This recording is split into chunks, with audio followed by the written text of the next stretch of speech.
출애굽기 33장 12절에서부터 19절 말씀까지 12절에서 19절까지 우리 다 함께 읽겠습니다. 모세가 여호와께 아뢰되 보시옵소서 주께서 내게 이 백성을 인도하여 올라가라 하시면서 나와 함께 보낼 자를 내게 지시하지 아니하시나이다.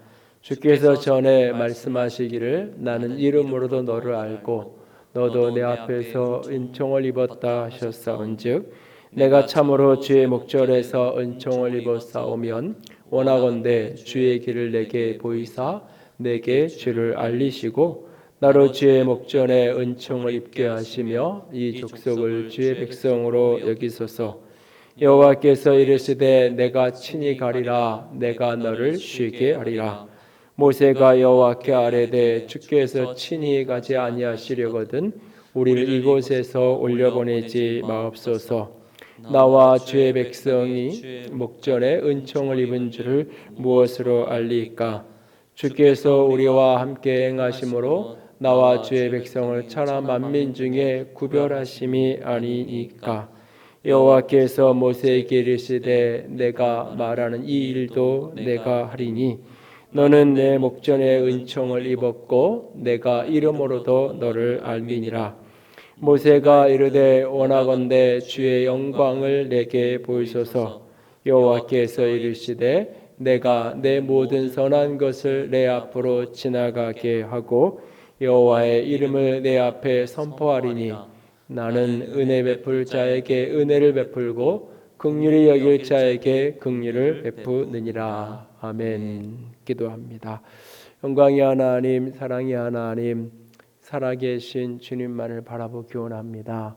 이 시간에도 주의 영으로 가득하게 하시고 하늘의 생명으로 충만하게 하여 주시옵소서. 연약한 자를 십자가 뒤에 가려주시고 생명의 말씀으로 온전히 흘러가게 하시고 하나님의 존전에 서서 하나님의 영광 가운데 머무는 영광의 시간 되게 하여 주시옵소서. 주의 손에 온전히 위탁하며 맡겨드렸사오며 우리 주님 예수님 이름으로 기도드렸습니다. 아멘. 어제 우리 이육재 집사님 가정에 경서가 결혼을 했는데요.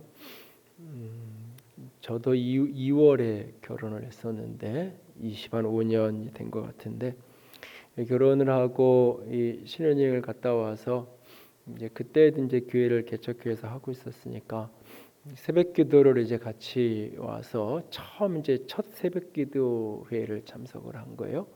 그리고는 이제 기도회가 다 끝나고 이제 나서는데 이게 이제 당시 이제 30평 지하에 있다가 이제 계단이 이렇게 올라가는데 계단을 다 올라왔는데 이렇게 저한테 묻는 거예요. 하나님이 뭐라고 하세요? 라고 이렇게 묻는 거예요, 저한테. 순간 멈칫하면서 하나님이 뭐라고 하시기는 뭐 이러면서 이제 말끝을 흘려버렸어요. 그리고 나서는 수년 동안 저에게는 이 질문이 중요한 씨름이었어요. 기도라는 것은 분명히 하나님과의 교제고 하나님과의 교통인데 기도가 끝나고 나서 하나님이 뭐라고 말씀하셨냐고 묻는 거는 지극히 자연스러운 물음인데 나는 그 물음 앞에 이렇게 낯선 그러면서 하나님의 어떤 응답, 기도의 응답이라고 말하면 내가 이렇게 이 손수건이 없어서 이 물수건이 없어서 물수건을 달라고 기도했더니 현실에서 물수건이 이렇게 생기는 누군가가 이렇게 갖다 주는 그것이 응답인 기도의 자리와 응답의 자리가 이렇게 간격이 벌어져 있죠. 그래서 때로는 이 간격이 뭐 10년이 되기도 하고 간격이 굉장히 오래 걸리기도 하잖아요. 그런데 기도가 교통이고 소통이라면 이 물수건은 10분 있다가 오더라도 기도의 자리에서 그래 좀 이따 내가 줄게 10분만 기다려 라고 하나님이 내게 말씀하실 수 있는 거잖아요. 얼마든지 하나님과의 이 교통과 소통이 이루어지는 자리가 기도의 자리여야만 하는데 그리고 그렇게 기도를 알고 있고 그렇게 가르치고 기도는 하나님과의 교제고 소통이다라고 말하면서도 문득 하나님이 뭐라고 하세요? 라고 하는 그 말은 굉장히 낯선 그래서 그 문제를 씨름을 수년 동안 하면서 기도가 하나님과의 소통의 자리가 되기까지 한참을 씨름을 했던 기억이 있습니다. 역시 예배도 비슷한 질문을 우리에게 던지게 합니다. 예배 속에서 하나님을 만난 게 언제인가요? 지난 주일 예배, 오늘 예배 가운데에서도 하나님의 임재를 경험하며 하나님을 만나고 계신가요? 예배란 만남이라고 말합니다. 하나님과의 만남이라고 말합니다. 그런데 우리는 이 예배 속에서 과연 하나님을 얼마나 진실되게 만나고 있고 하나님의 임재를 얼마나 깊이 우리는 느끼고 경험하고 체험하고 있나요? 지난 1년 동안 교회 성도들 또 교회 바깥에 있는 많은 사람들까지도 끊임없이 물었던 질문 가운데 하나가 뭐냐면 예배가 무엇인가? 교회란 무엇인가라는 질문입니다. 코로나 속에서 끊임없이 그리스도인들도 우리에게 예배가 뭘까? 목회자든 성도든 끊임없이 물었던 질문입니다. 그런데 세상은 그리스도인들을 향해서 왜 그렇게 모이려고 하는지 모르겠다고, 얼마든지 집에서도 예배할 수 있는데 왜 저럴까라고 하면서 그리스도인들이 모이려고 하는 것을 이해하지 못합니다. 왜냐하면 그들이 이해하는 예배란 무엇이냐면 예배란 설교 듣기라고 이해를 하고 있는 겁니다. 예배는 설교 듣기라고 이해할 때 설교 듣는 것은 꼭 그 예배당에 가지 않아도 모여 있지 않아도 현대사회 속에서 다양한 이 매체가 발달한 시대 속에서 온라인으로도 충분히 실시간으로 말씀을 들을 수 있는데, 설교를 들을 수 있는데 왜 꼭 저렇게 모여서 자꾸 감염자를 만들고 어려운 일을 만드냐, 이해가 안 되는 거죠. 그러니까 직장에서 직장 생활하다가 거기서 감염자가 나온 거 가지고 누구도 뭐라 그러지 않아요. 뭐라 그러지 않아요. 왜? 그건 직장 생활을 해야 되는 건데 어쩔 수 없이 그런 건 생긴 거고, 뭐 명절에 이렇게 좀 모였다가 감염자가 나와도 에이 조금 모이지 말지라고 하는 정도지 그때 막 분노하거나 막 그러진 않아요. 그래도 뭐 어떻게 부모님 찾아뵈야지 이런 정서가 우리 속에 있단 말이죠. 근데 예배는 꼭 그렇게 하지 않아도, 예배하지 말라는 거 아니고 교회 없애려는 거, 문 닫으라는 얘기도 아니고 얼마든지 설교를 온라인으로 충분히 들을 수 있는데 왜 저렇게 고집을 피우면서 모이려고 하는지 세상은 교회를 이해할 수 없는 거죠. 왜?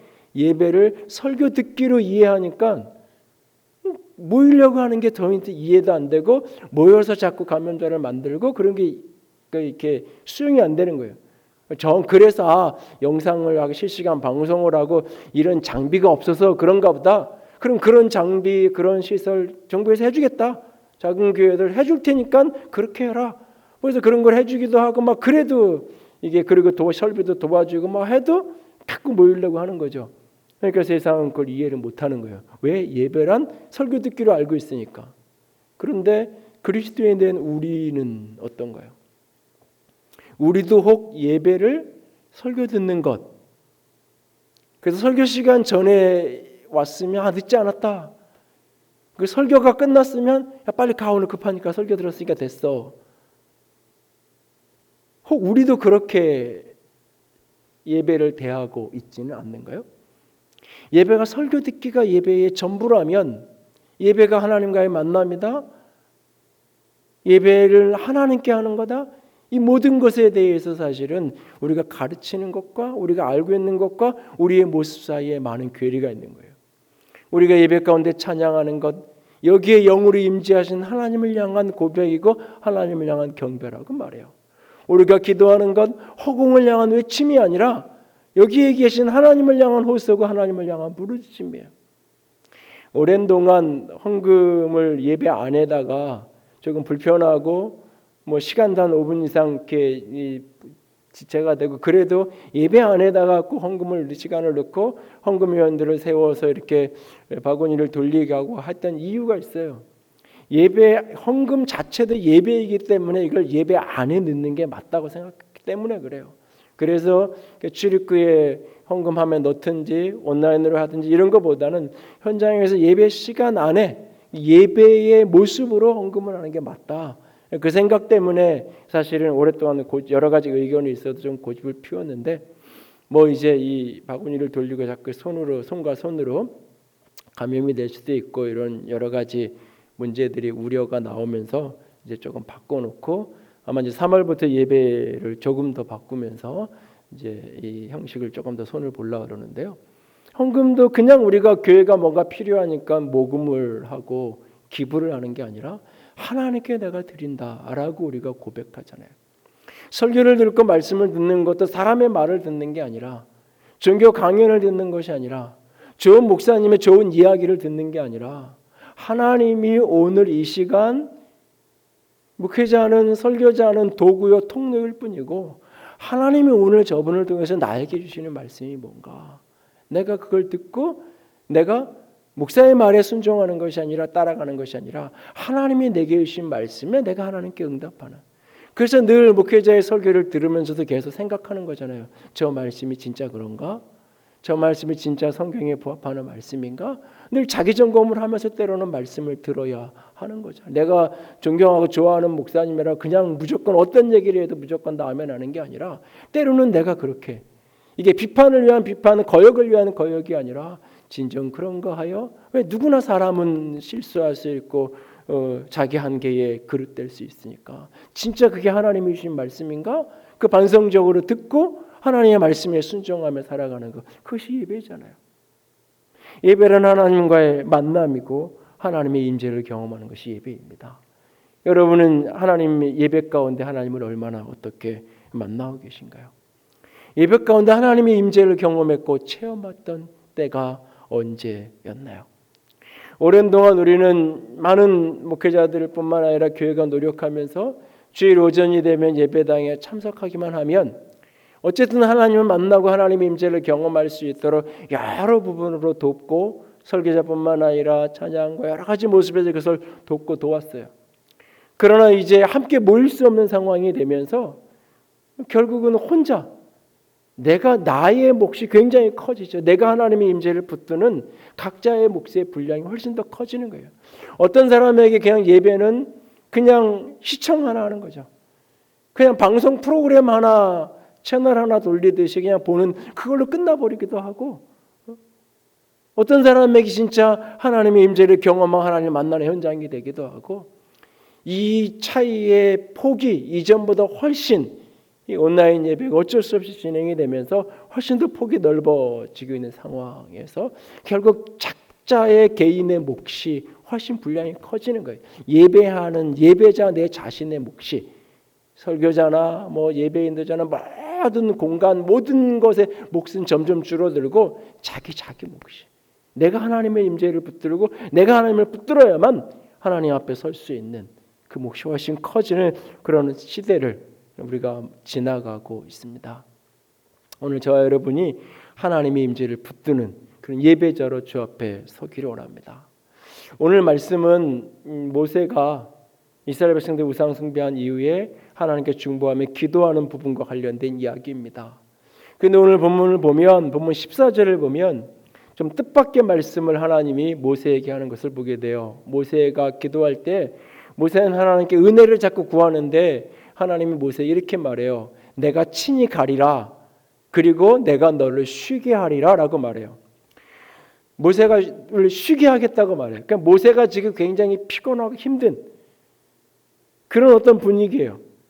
그래서 이 표현을 그냥 조금 쉽게 풀면 그래 내가 같이 갈게. 너 그만 울어. 내가 그래 갈게. 너 그냥 그만 징징대고 그냥 좀 가만히 있어. 그냥 좀 쉬어. 알았어. 내가 내 말한 거 내가 들어줄게. 그런 식의 표현이에요. 지금 모세가 하나님의 은혜를 구하는데 그게 그냥 편안하게 그냥 이렇게 큰 어떤 그 애절함 없이 하나님 오늘도 은혜 주세요. 뭐 이런 정도의 이야기가 아니라 진짜 자신의 영혼과 인생과 삶의 모든 것을 걸고 진액을 토해내면서 하나님하고 씨름을 하는 거예요. 은혜를 달라고 하나님을 붙드는 은혜를 구하는. 그때 하나님이 그래 내가 같이 있을게. 그래 같이 갈게. 너 그만 좀 쉬어라. 하나님 그렇게 말씀하고 계시는 장면이에요. 모세는 오늘 하나님의 은혜를 붙드는 하나님을 붙드는 은혜를 간절히 구하고 있는 것을 보게 돼요. 사실 오늘 말씀은 출애굽기 32장에서부터 34장까지의 이야기가 함께 얽힌 말씀입니다. 그리고 짧은 시간 안에 사실은 이 긴 이야기를 다 나눌 수 없어서 큰 중요한 부분들만 이렇게 이야기를 나눌 건데, 오늘 오후 시간이나 저녁 시간에 오늘 이 말씀을 좀 기억하면서 출애굽기 32장에서 34장까지를 곰곰이 조금 이렇게 묵상하면서 여러분들이 읽어 보셨으면 좋겠어요. 그러면서 오늘 말씀은 이 예배 안에서 이 설교로 끝나지 않고 여러분에게 따로 이어서 여러분들이 개인적으로 32장에서 34장까지 출애굽기 본문을 꼼꼼히 읽고 묵상하는 것까지가 설교 끝이다 생각을 하시고 좀 가정에서 그렇게 오늘 오후든 저녁 시간이든 묵상하실 것을 부탁을 드립니다. 예배 가운데, 아니 조금 더 넓은 의미로 이야기하면 우리의 삶 가운데 하나님을 붙드는 은혜를 입으려면 어떻게 해야 되는가? 이제 하나님을 붙드는, 그래서 내가 그래 같이 있어줄게, 내가 같이 갈게, 너 그렇게 더 이상 그렇게 힘들지 마, 주께서 내게 그렇게 말씀하시고 함께 가는 그런 인생, 그런 예배, 그런 하나님을 붙드는 은혜를 입으려면 어떻게 해야 되는가? 첫 번째는 자기 만족을 위해 하나님을 조작하려고 하지 마십시오.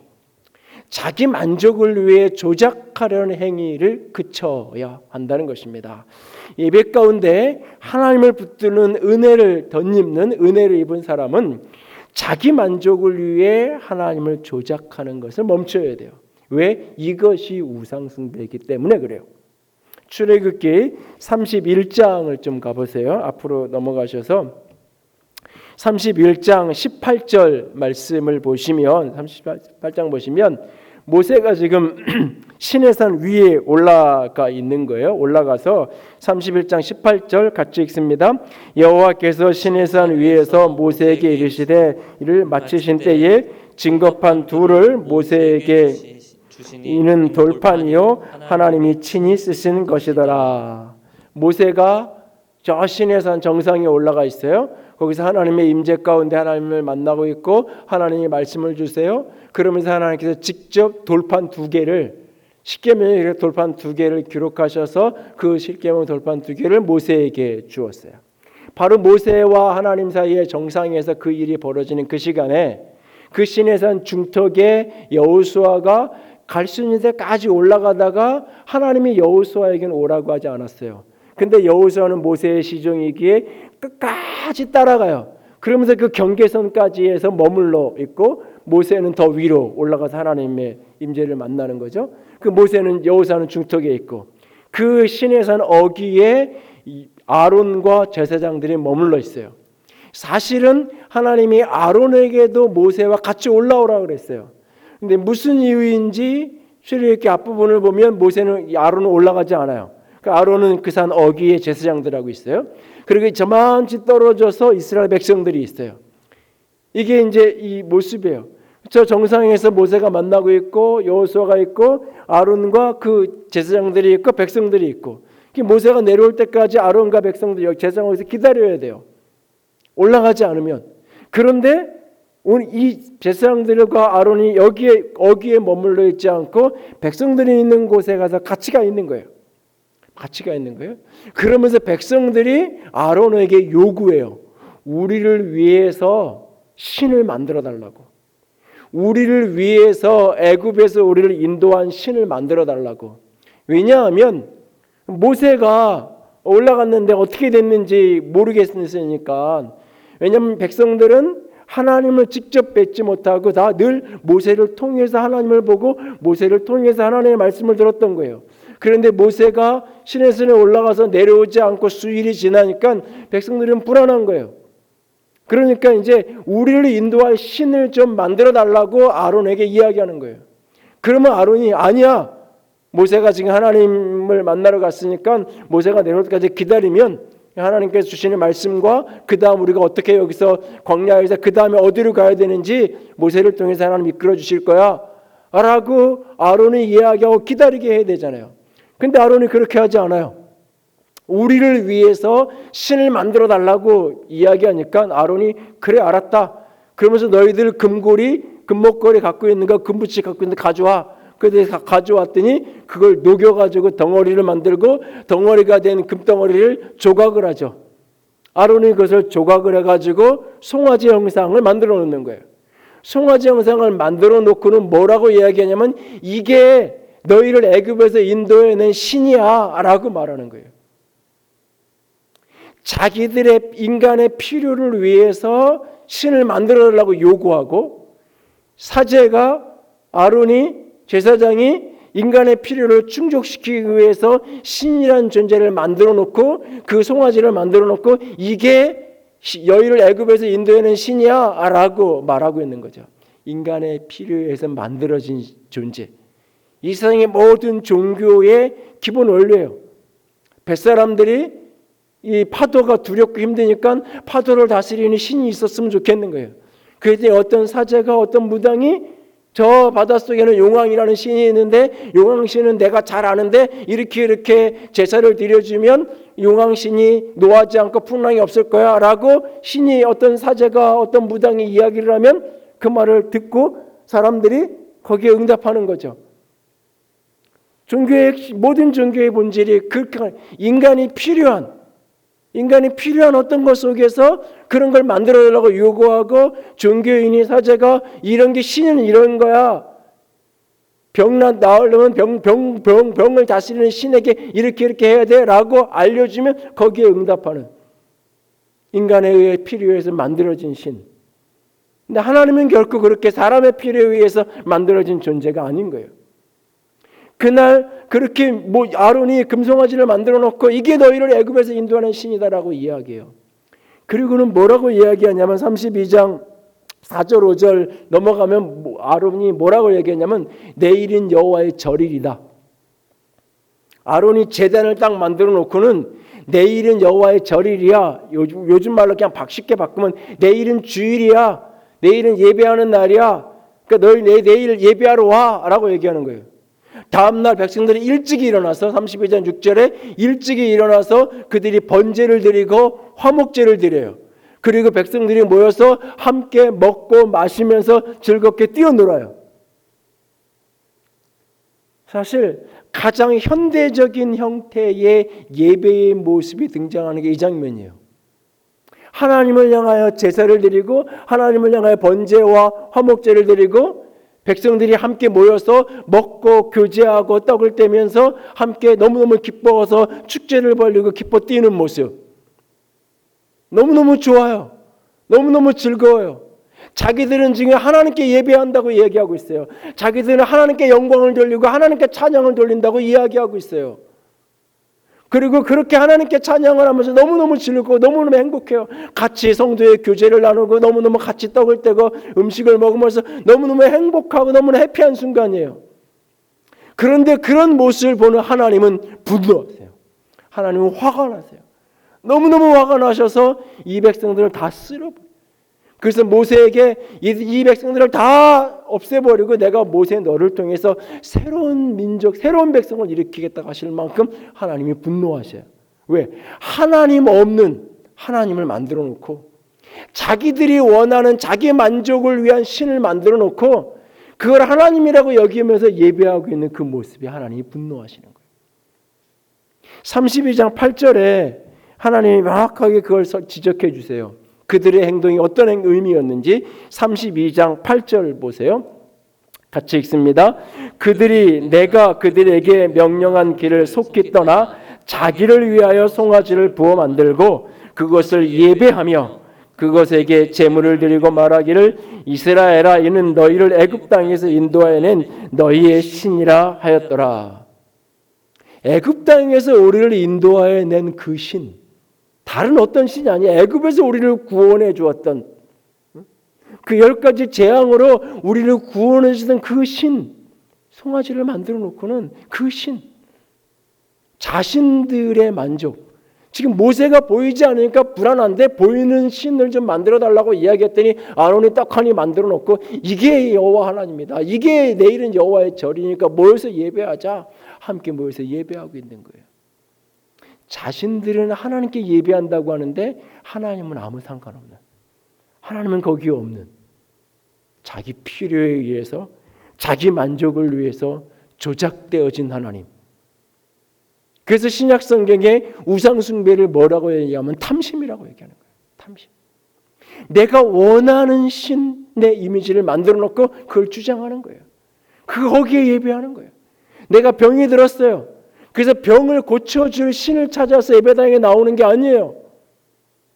그래서 내가 병이 들어서 병을 고쳐줄 신을 찾아서 나왔는데 병을 고쳐주니까 하나님 진짜 계시네. 병을 못 고치니까 하나님도 별거 없네. 하나님 계시긴 뭐가 계셔? 그게 아닌 거예요. 내 필요에 의해서 하나님은 병 고치는 신이라고 만들어진 게 아니에요. 하나님은 인간의 생사화복의 주권자예요. 내 병의 주인이 절대자가 하나님이에요.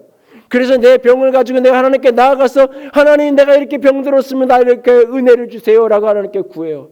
그 병의 주권자 되신 주님께서 은혜를 베푸셔서 이 병에서 나를 치유케 하기도 하지만 때로는 그 병을 육체의 가시전을 안고 살게도 하시고 때로는 그 병이 내 인생의 마지막 고통이 되어 내가 죽음의 강을 건너가야 하기도 해요.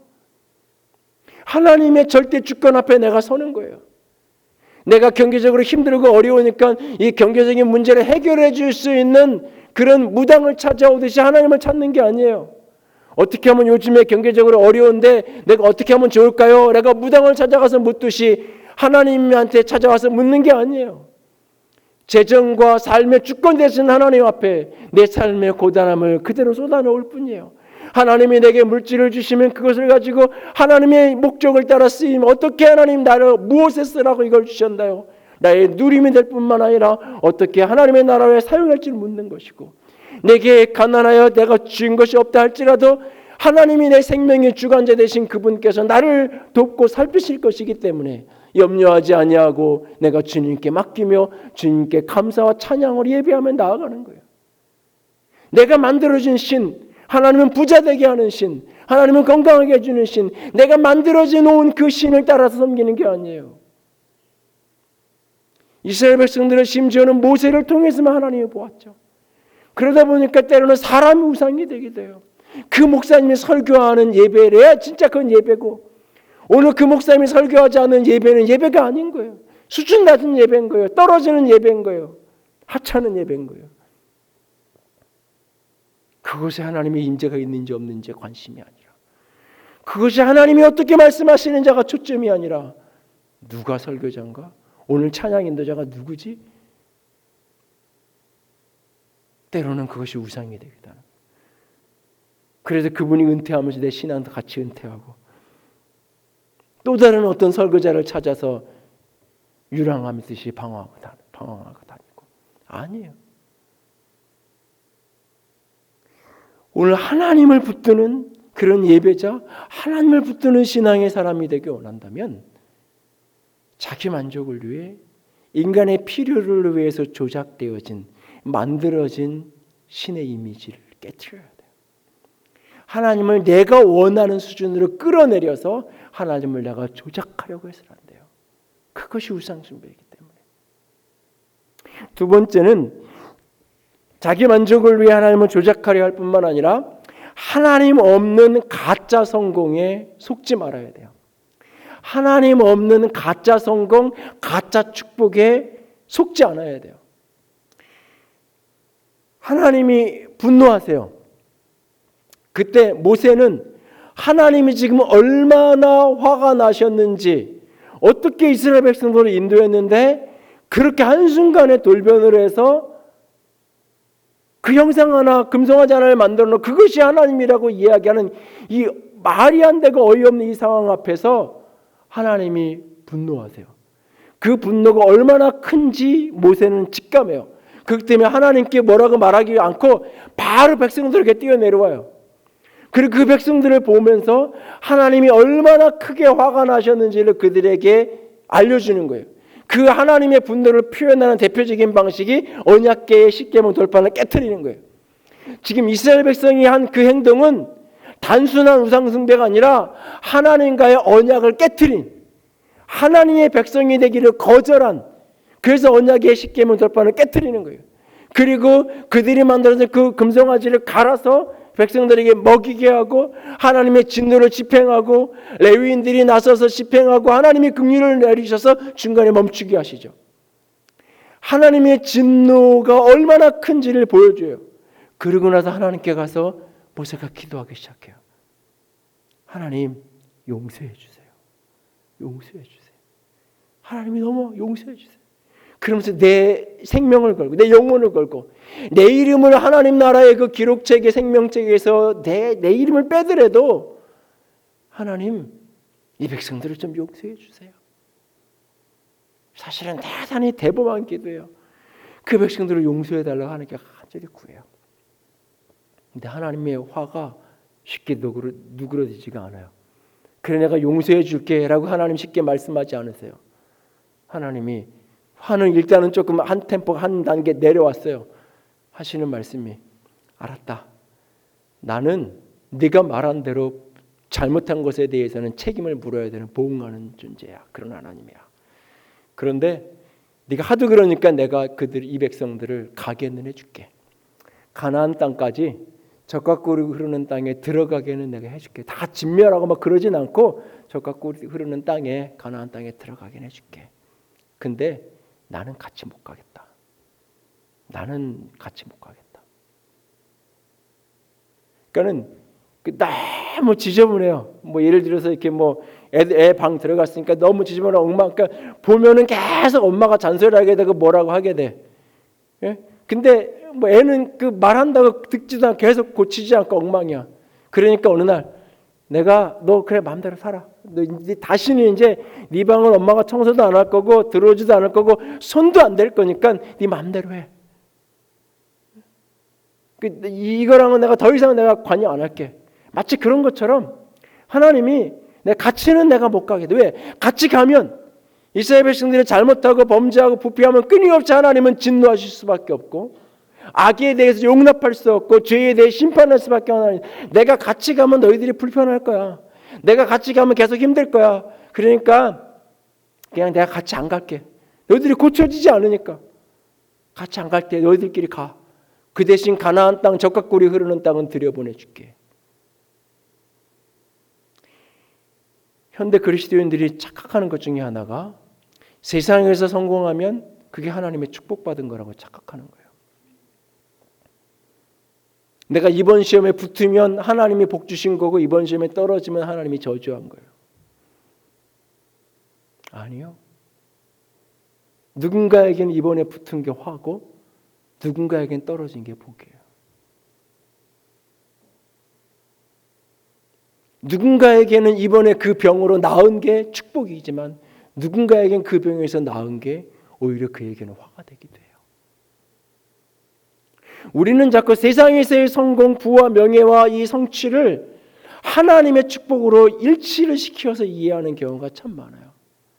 가나안 땅 축복이죠. 그런데 그건 가짜예요. 하나님의 같이 안 가겠다고 하니까. 33장 3절 보세요. 33장 3절이 이 이야기의 핵심인데 3절 같이 읽습니다. 33장 3절 너희를 젖과 꿀이 흐르는 땅에 이르게 하려니와 나는 너희와 함께 올라가지 아니하리니 너희는 목이 곧은 백성인즉 내가 길에서 너희를 진멸할까 염려함이니라 하시니 젖과 꿀이 흐르는 땅에 가라. 갈 수 있게 내가 사자도 보내주다 해줄게. 나는 같이 못 가. 여러분 하나님이 여러분에게 이렇게 말씀하신다면 어떻게 하실 거예요? 너 세상에서 내가 원하는 거 지금 너무 그거 되고 싶지? 너무 그거 갖고 싶지? 그거 하고 싶지? 그거 다 해줄게. 너 지금 간절히 원하는 거 그게 집이든 승진이든 건강이든 뭐냐 그거 다 해줄게. 내 인생 젖과 꿀이 흐르는 인생 되게 해줄게. 근데 나는 너랑 같이 못 있겠다. 나는 너랑 같이 못 있겠다. 한누리교회 수많은 사람 모이게 해줄게. 수천 명, 수만 명 가득하게 해줄게. 근데 내가 거기에 같이는 못 있겠다. 너희들 마음대로 즐기고 축제하고 그렇게 모든 것 하고 싶은 거 다 할 수 있고 하고 싶은 봉사, 하고 싶은 일 다 할 수 있게끔 재정적으로도 교회 넉넉하게 해줄게. 다 해줄게. 근데 나는 거기에 같이 못 있겠다. 어떻게 하실래요? 어떻게 하실래요? 바로 그 말씀에 대한 응답이 오늘 함께 읽었던 33장 12절 이하의 모세의 고백이에요. 모세가 하나님의 은총, 내가 은총을 입었다고 하지 않으셨습니까? 하나님, 우리와 우리 백성이 은총을 입었다면 하나님, 이 백성을 하나님의 백성으로 여겨주세요. 하나님, 하나님의 은혜를 입었다면 우리의 가야 할 길을 알려주세요. 하나님. 애절하게 간절하게 절박하게 모세가 기도하는 거예요. 하나님 은혜를 입었다면 하나님을 붙드는 거예요. 그 하나님이 그래 내가 같이 갈게. 너 그냥 너무 힘들어하지 마. 그때 모세가 이렇게 얘기하는 거예요. 15절 33장 15절 3장 15절 같이 읽습니다. 모세가 여호와께 아뢰되 주께서 친히 가지 아니하시려거든 우리를 이곳에서 올려보내지 마옵소서. 이 고백을 이 가슴에서 나오는 사람이 진정한 신앙의 사람이에요.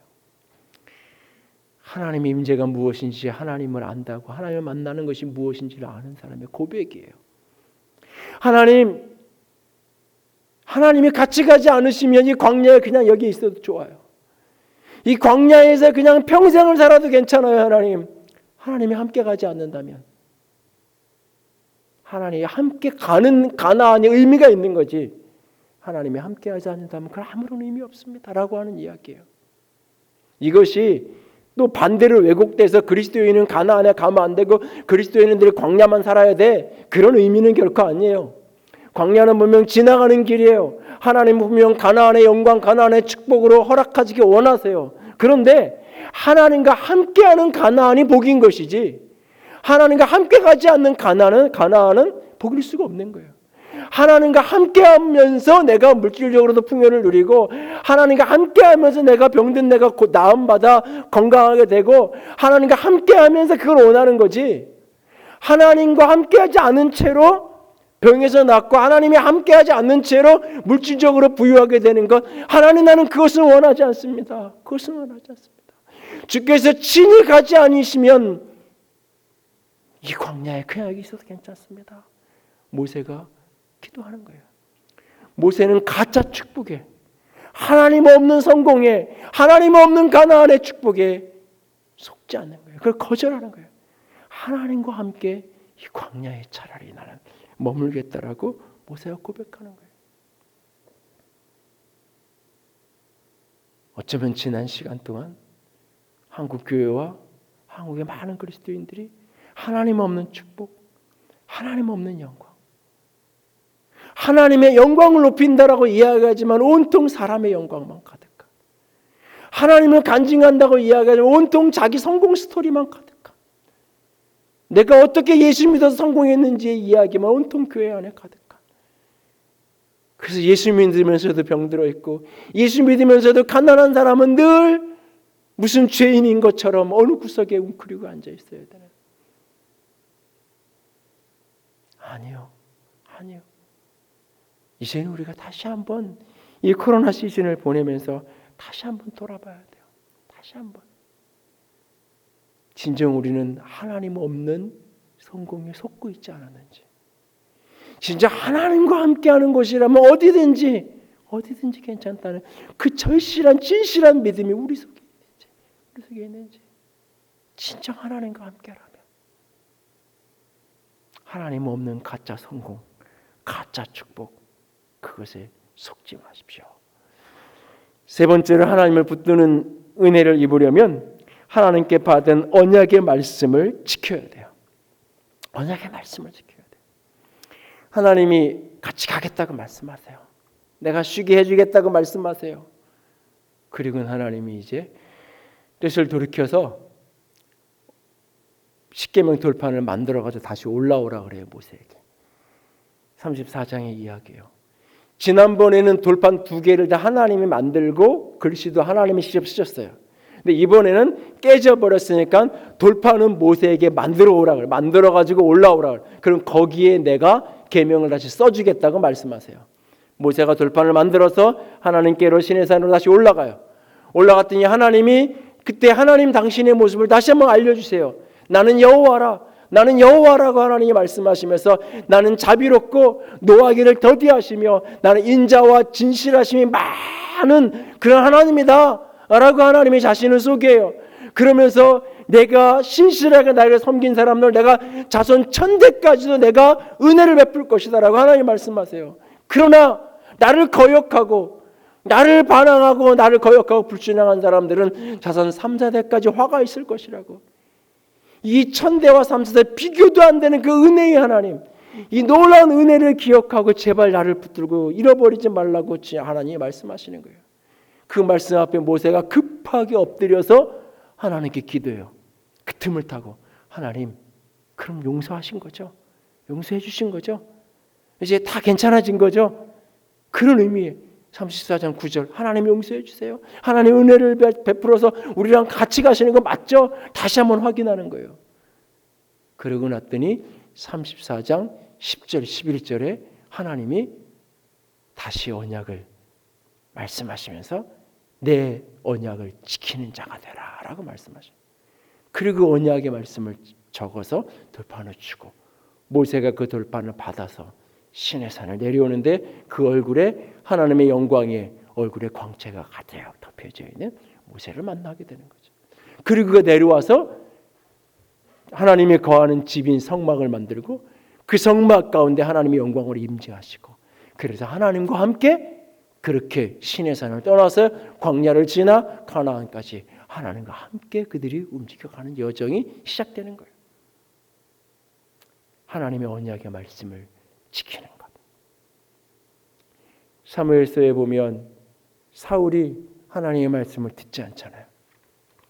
그날 하나님이 선지자 사무엘을 통해서 하셨던 말씀은 하나님이 하나님 말 순종하는 것만큼 하나님이 제사를 좋아하겠냐?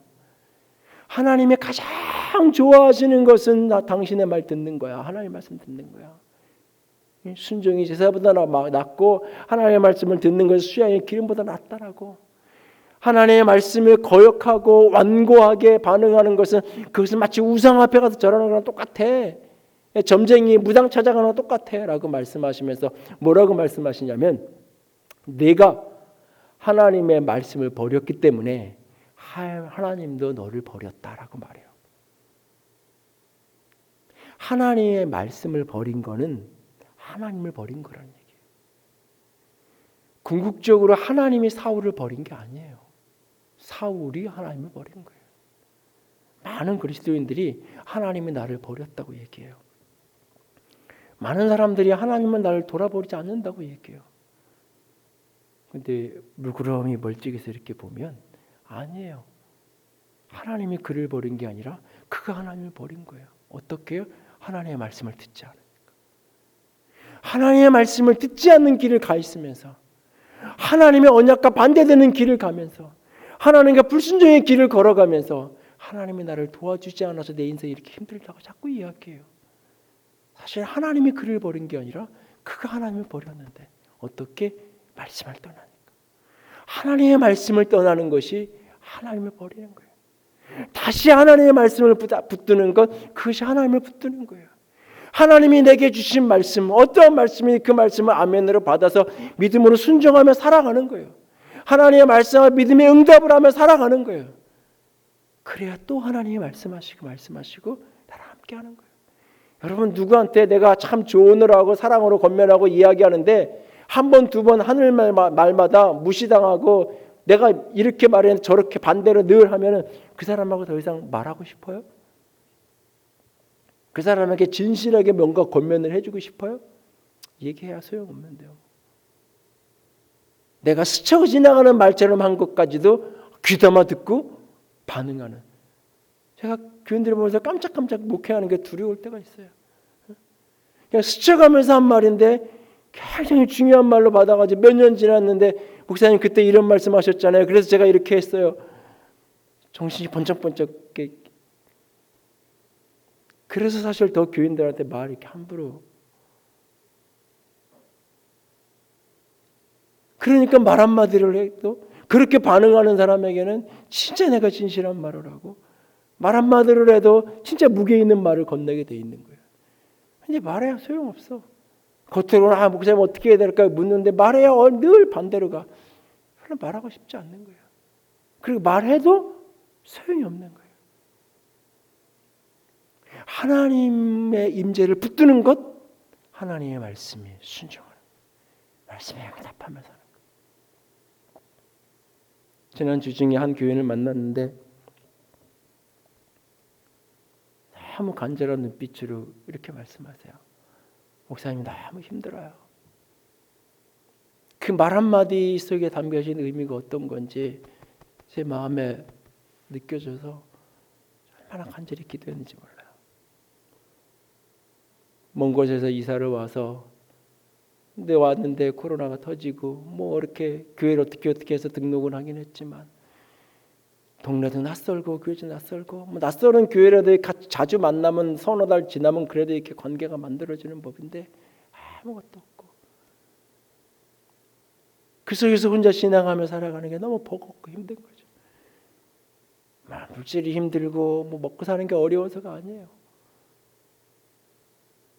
하나님 앞에 예배가 어렵고 성도들과 교제하는 것이 막혀져서 너무너무 힘든 진실한 그 갈망, 절박함이 이렇게 마음에 느껴져서 여러분 우리에게 그런 절박한 사모함이 있나요? 아이들은 어린아이는 엄마가 조금만 안 보여도 기겁을 하고 기절을 할 듯이 울어요. 근데 조금 크면요 그냥 안 보여도 그런가 보다 해요. 그 조금 더 크면 청소년이 되면요 엄마가 안 보이면 전화해요. 그 엄마가 보고 싶어서가 아니에요. 다른 짓을 해야 되는데 엄마가 언제쯤 올까 예상을 해야 되니까 엄마가 어느 시간쯤 올지 알고 내가 컴퓨터를 게임을 하든지 뭘 해야 되니까 정탐을 하는 거지. 진짜 엄마가 보고 싶은 애도 있을 거예요. 근데 안 그런 아이가 태반이죠. 어느 시간이 되면 부모가 없는 게 편해요. 있어야 잔소리만 하고 없는 게 편해요. 혹 우리도 하나님이 그렇지 않은가요?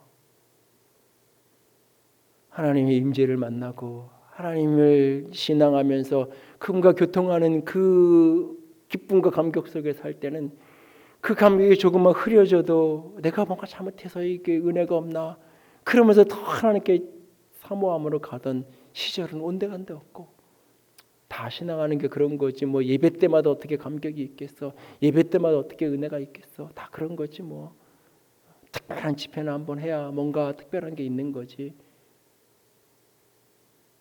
어느 순간부터는 그냥 하나님 없어도 크게 문제 안 되고 내 능력 내 힘으로도 얼마나 크게 그러니까 절실하게 기도할 필요도 없고 절실하게 말씀을 묵상할 필요도 없고 내 지식과 경험으로 인생의 문제 다 풀어가고 내 가진 능력으로 어려움 다 풀어가는데 뭐 저렇게 절실하게 기도하고 뭐 저렇게 하나님 말씀 묵상할 필요가 있나 적당히 문화생활 하듯이 그냥 교회 생활도 하는 거고 사람 인맥관리 하듯이 사람 만나는 거고 그렇게 하면서 나는 신앙생활 잘해. 왜? 11조 꼬박꼬박하고 내 할 일 다 하니까 신앙생활 나 잘하는 사람이야. 혹 그렇게 착각하고 있지는 않는지요. 우리 자신을 다시 한번 곰곰이 돌아볼 수 있기 원합니다. 그래도 오늘은 예배당에 조금 오셔서 예배를 하는데 텅 빈 예배당에서 설교하고 예배가 끝날 때마다 때로는 마음이 힘들고 그러던 어느 날 하나님이 제게 말씀하시는 거예요. 너 교인들이 없어 빈자리인 것만큼 내가 임재하지 않은 예배 때문에 그렇게 힘들어해 본 적이 언제냐고. 너의 인생 속에 내가 동행하지 않고 내가 너의 인생을 풍성하게 함께하지 않는 그 어떤 순간을 때문에 괴로워하고 아파해 본 게 언제냐고. 마치 금단 현상을 느끼듯이 그렇게 나를 갈망하며 찾은 게 언제냐고. 어느 날부턴가 교회가 조금씩 안정이 되고 어느 날부턴가 절박한 문제들에서 자유로워지기 시작하면서 하나님을 찾는 것도 하나님을 향한 갈망도 그저 익숙한 것이 되어버리지 않았는지 하나님의 말씀 앞에 제 자신을 깊이 돌아보게 됩니다. 저와 여러분이 하나님을 붙드는 하나님과 함께하는 그런 인생, 그런 예배, 그런 삶을 살아갈 수 있기를 주님의 이름으로 부탁을 드립니다. 함께 찬양합시다. 목마른 사슴 시냇물을 찾아 헤매이듯이 내 영혼 주를 찾기에 갈급하나이다. 진정 목마른 사슴과 같이 갈급함이 내 안에 있기를 소원하며 찬양합니다. 목마른 사슴. 목마른 사슴 시냇물을 찾아 헤매이듯이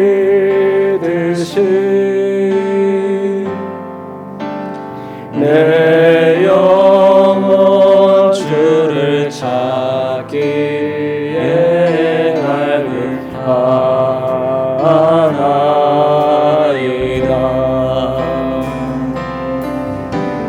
주님만이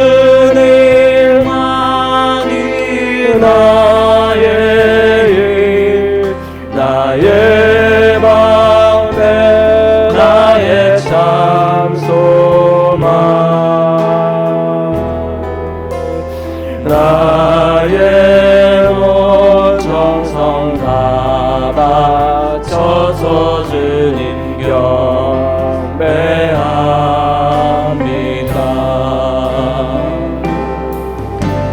근본하게 귀한 나의 주님, 내게 만족 주신 주, 내 실만이 나의 기쁨 또한 나의 참 보배. 주님만이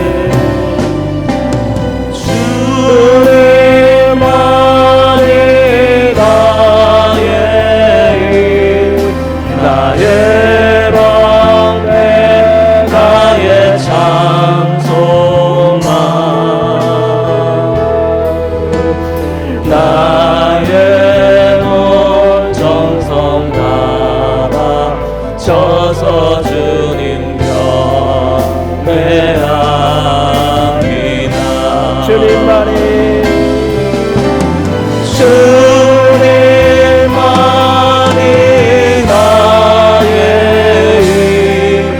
나의 방패, 나의 참 소망,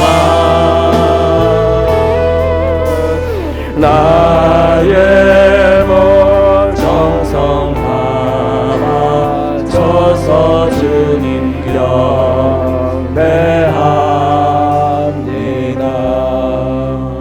이 시간 함께 기도하며 나아갑니다. 내가 참으로 주의 목전에 은총을 입어 싸우면 원하건대 주의 길을 내게 보이사 내게 주를 알리시고 나로 주의 목전에 은총을 입게 하시며 이 족속을 주의 백성으로 여기소서. 주께서 친히 가지 아니하시려거든 우리를 이곳에서 올려보내지 마옵소서. 주님, 하나님만을 붙드는 그 간절한 은총을 구했던 모세처럼 하나님, 우리가 구합니다. 하나님의 임재를 잃어버린 교회는 더 이상 교회가 아니고, 하나님의 임재를 잃어버린 그리스도인은 더 이상 그리스도인이 아니며, 하나님이 함께하는 영광을 잃어버린 축복은 더 이상 축복이 아님을 깨닫습니다.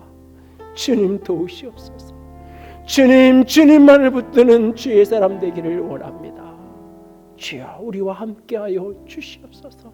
같이 기도합니다. 사랑의 하나님, 영광의 하나님, 주님만을 사랑합니다. 주님만 간절히 구하며 나아갑니다. 주님, 당신의 영으로, 당신의 사랑으로 우리를 채워주시옵소서. 하나님, 당신이 함께하지 아니하시며 당신이 동행하지 아니하시며 주님, 당신께서 임재를 풀지 아니하시며 아버지 위험에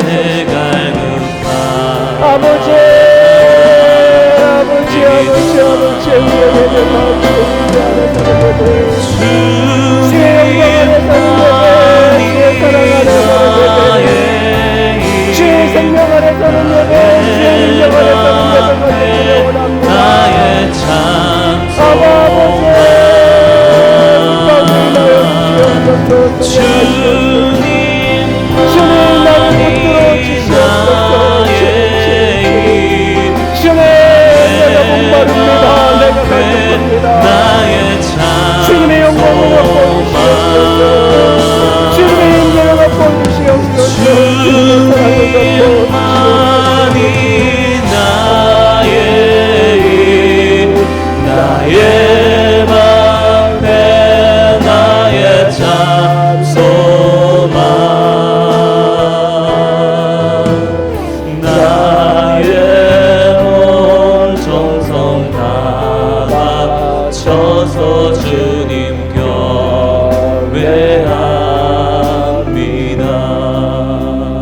주님만을 사랑합니다. 어린아이가 부모를 찾듯이 그렇게 갈급함으로 절실함으로 주님을 찾는 어린아이 같은 자가 되어야 하나님의 나라에 들어갈 수 있다 하셨사오니 주의 그 갈급함이 그 갈망함이 우리 안에 더욱 커가게 하여 주시옵소서. 주님 사랑합니다. 주의 임재를 붙드는 영광의 백성 되게 하여 주시옵소서. 주님 의지합니다. 우리 주님 예수님 이름으로 기도드렸습니다. 아멘. 이제는 우리 주 예수 그리스도의 은혜와 하나님 아버지의 놀라우신 사랑하심과 성령 하나님의 교통하시며 기름 부으시는 그 은혜가 오늘도 주의 임재를 붙드는 주님만을 갈망하는, 그래서 주님께 은혜를 입는 자가 되기를 소원하는 모든 이들 위해 이제로부터 영원토록 함께 있을지어다. 아멘.